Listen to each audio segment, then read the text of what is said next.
Today we have a stolen Audi R8 here in the workshop. That's right guys, stolen. Car theft is extremely common in the UK and thieves are doing just about anything to get their hands on people's prized possessions. What they use is a relay type device to send the signal of the key back to the car. Let's take a closer look on how they do that.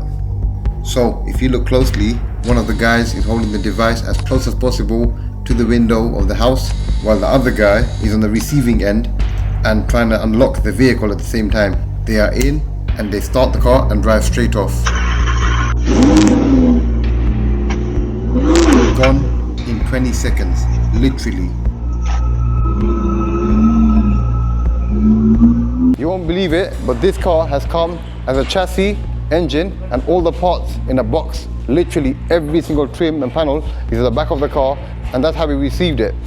Our challenge is to get it up and running. It's been to a few other garages and it's just camped there for a good few months. We love a challenge here at Boost Performance and we're going to turn this around. So if that Audi R8 got stolen, how did our customer get their hands back on their car? He spread the word out through social media and he managed to get in contact with the thieves, who demanded an extortionate fee of £10,000 to release the vehicle back to him. However, here's the problem. By then, the car was already in pieces as the thieves intended to sell the car just like that. What happened? The customer paid the 10k fee to get their car back, and then he spent months in a few different garages with no result. It then came to us. Let me show you how this car arrived here. Look at that. All the wiring, the trims, the pieces, everything's missing from this car. Look at that. This is going to be a maze. Literally unplugged, missing screws, bolts everywhere. When you go to the inside, it only gets worse. Come, let me show you. Mad one. Look at that. You got wiring there. The pedals basically half hanging. OBD ports here. Look at this. And the other side doesn't get any better. It's safe to say this is definitely going to be one hell of a challenge. This car's got no crank, no start, nothing. Let's move on to the back where things don't get any better. So all of these parts came to us in a van, and as you can tell, therefore all the trims and pieces that would have been in the car. Engine and gearbox is there. So if you look closely, you can see over here, we've got more wiring cut. All of this has been opened up. The ECU is still intact. I have to basically go through this whole car, find out what's missing, what parts we need, and then start putting the puzzle together. First things first, let's jump in and find out, does the car even start? With the interior looking like this, I highly doubt it's gonna start. I mean, look at this place, man. It's crazy. Look at this. Look at the gear lever. Look at its position, look. Mad. Look. You got the fuses from the last shops that tried to get it to start, I guess. And look, so many more wires that are still disconnected. All right, big moment, guys. Let's find out. Nope, no start. Gearbox malfunction comes up on the screen and you got a Christmas tree all over. Look at this. At least the AC works. Main beam assist fault, so that's the headlights. Nope, no start.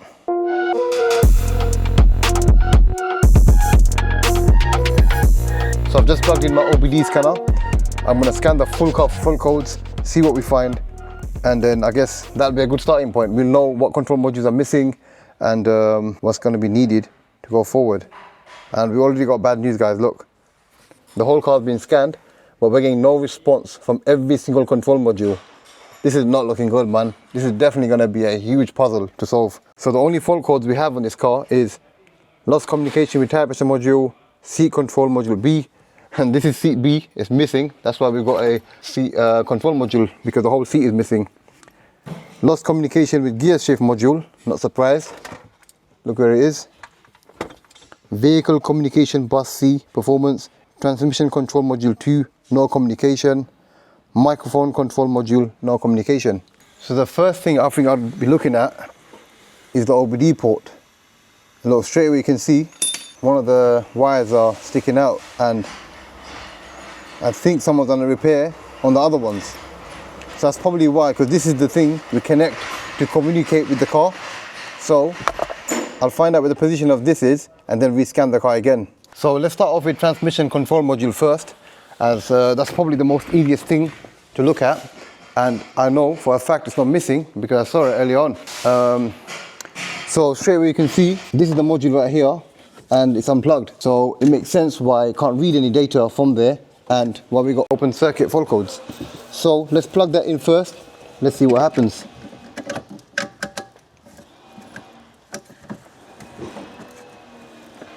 V10s are not easy to work on, man.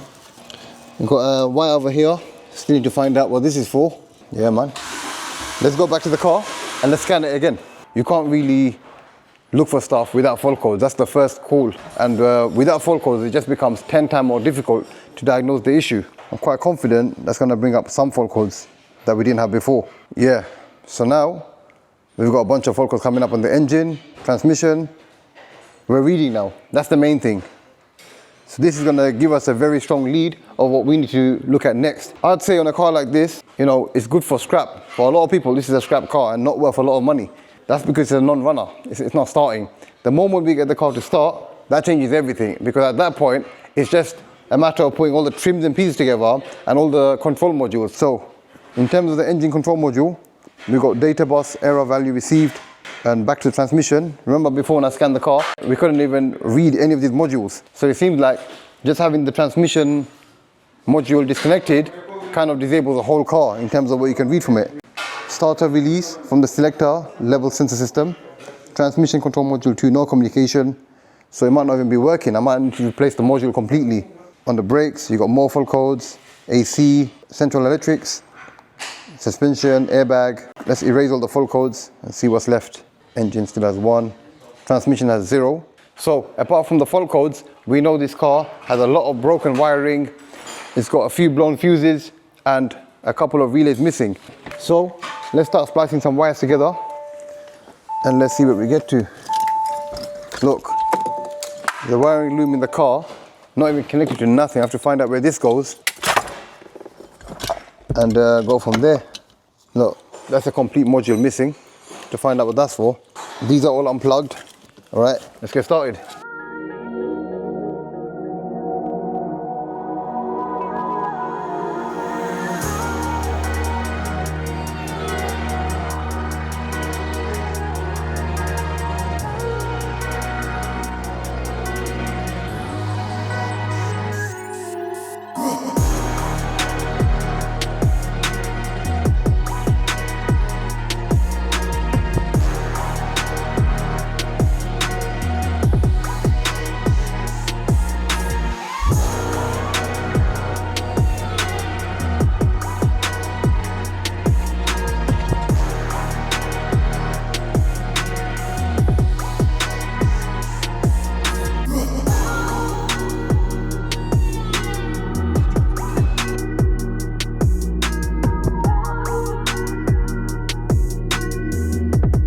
So guys, I've got a full order form here after the many hours we spent diagnosing what the issue is, and I'm hoping this will solve the issue, or at least we'll try. This is the main stuff that we need.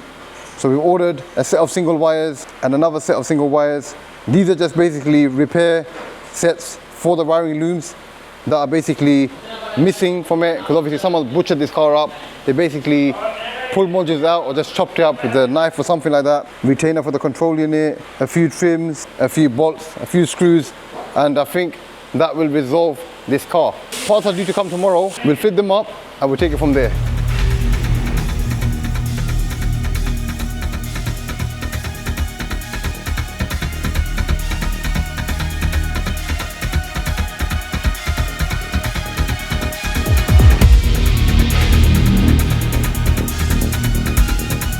Guys, I think we're finally there. We spent many hours in this car. We have substantial list of parts that have gone into it. Look at this. Now I could go on, man. So many wirings, fuses and control modules had to be replaced. We've come to a good point. We've got quite a lot of passes, meaning no fault codes. And I think it's about time we go for the start and we get some good news. I really hope so, man. Spent a lot of time on this and money. Parts are not cheap on a V10 R8 that shares the same engine as a Lamborghini. Ignition on. It's not even responding now. All right, let's go for it. Oh man, nothing. No, we're not getting no response still, man. Forget this, man. Can't be asked. Headache. I call it a day. This is too long, man. I spent more or less, what, 2 days? Back to back. Tracing every single thing, and I think, call it a line here, man. It's too much time, and I don't think it's worth my time anymore. I'm gonna have to just send this to a salvage yard. That's where it belongs, man. His car's finished. Tell the customer to come pick up his car. Here we go again. We tried everything end to end. We used the same data the dealerships use, wiring diagrams, anything that can help us, and it just felt like a never-ending quest at this point. What did we do? Did we give up? Or carry on? You know us, we are Boost Performance. We never give up.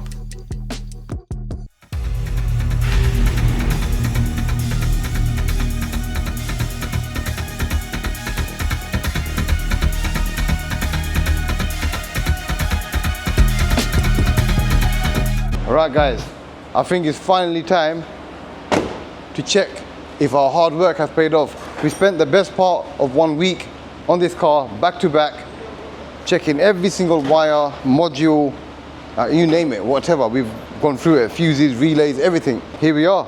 The car's basically 80-90% boxed off. This is what we call the big moment. Let's go.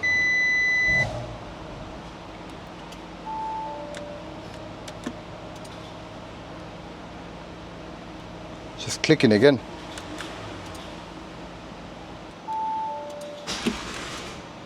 It just cranked.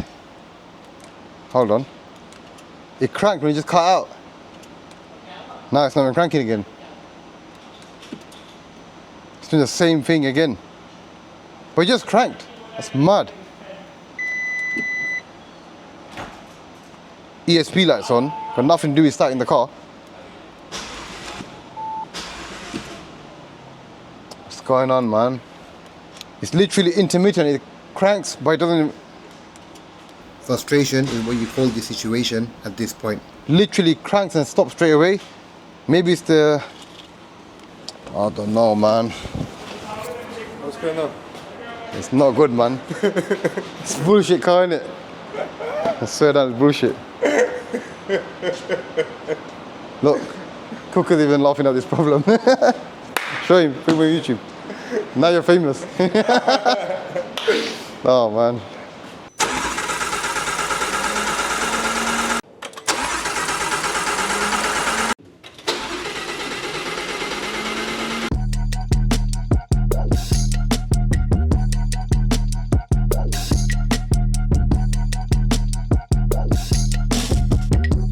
So upon doing further checks, it seemed like there was some loose wiring in the footwell area, and we've also got an issue coming from the fuse box on this side. I'm just going to pull out a fuse and have a look. Because even a blown fuse can cause the issue again right now. Look what we got here. A blown fuse. And this is for the ignition coils. So without this fuse working properly, the car will never start. Let's just hope this corrects it. I think we're there, guys. So I've got a new fuse. Let's put this in and let's see what happens. Now it's really time for the big moment. Let's find out. Yo! It's started, man!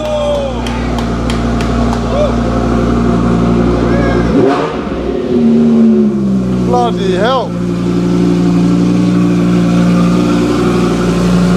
We finally started the R8. Look at this!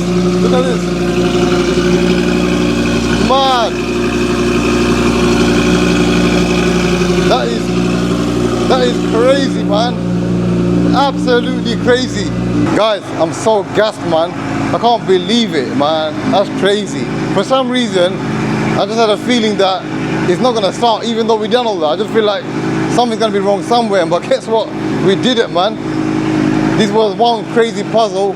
We took on the challenge and we've made it. And you know what? It's only right we take this out on the road for a test drive. We got a Christmas tree on the dashboard, but who cares, right? The Audi R8 is up and running. That's what matters right now. Can't believe this, man. Look at this. Look at the roof. Wipers don't work. Oh, it does work. Oh, look at this. One wiper's out, one wiper's there. Can't believe it though. The Audi R8 is finally running. It's got all sorts of fault codes. So you got, look at my belt on, man. Oh my days, there's no seatbelts in this car. Oh, this is a mad one, man. This is a death trap. Look at the dash. It looks like a GT3 race car. Might as well convert to one now at this rate.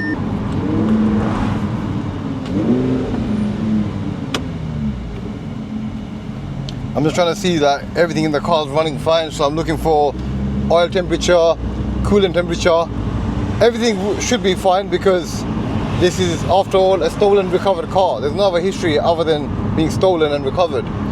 So, yeah, man. The best part is, engine is now running. That's the biggest part. That's the difference between a salvage yard and a running Audi R8. Key difference. Yeah, this car's making all sorts of sounds. I guess starting the engine is the start of your problem sometimes. But regardless, as I said before, if the engine didn't start on this car, it's useless. It's going to Copart or something. Now, it's a different story. So the test drive was going all fine until I noticed something around the back. For some reason, the engine bay is smoking quite a bit. And that doesn't look too good. Gonna pull back to the workshop and have a look.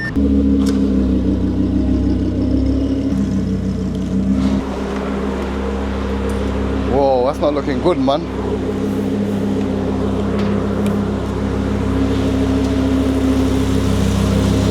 Smoke's coming from this area. That is not looking good. Quite a lot of smoke as well. I'm gonna cut the engine.